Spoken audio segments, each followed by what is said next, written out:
Greener Journeys is a national campaign from Britain's biggest bus companies to encourage people out of their cars and onto buses.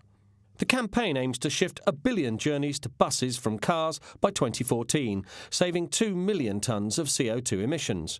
And with the campaign organisers believing driving isn't always the best option for certain journeys, they are confident of achieving this goal, the equivalent of 1 in 25 trips switching from car to bus. But it's not just the environment that will benefit from the scheme. Researchers at the University of Sussex have conducted an experiment comparing the stresses of car and bus travel.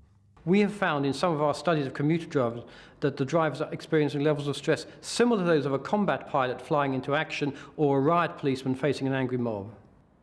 We measured stress in 2 ways. We looked at the changes in heart rate. We also measured something called EDA, which stands for electrodermal activity.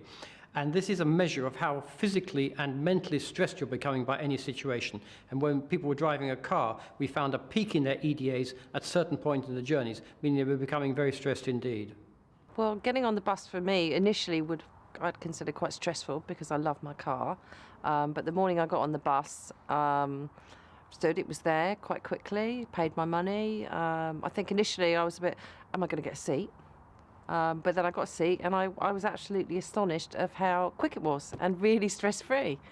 On the whole, I do drive a lot. I work in London quite a lot of the time, so I spend a lot of time on the motorway and whizzing around doing bit. And my comfort zone is in my car. I don't use public transport, really.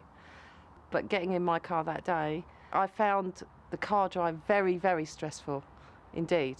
And I actually thought, I'd be happier on the bus letting someone take the strain for me for a change. So if travelling by bus can be a third less stressful than driving, why do so many of us still insist on using our cars to get to work, or for local trips like going shopping in town or to the movies? Modern buses are now more comfortable than their old counterparts, and they take away the stress of finding somewhere to park. I always call passengers eco-warriors because they've given up on their car, they've given up on the expense, and they just get in the buses because it's cheaper, it's greener and it's easier.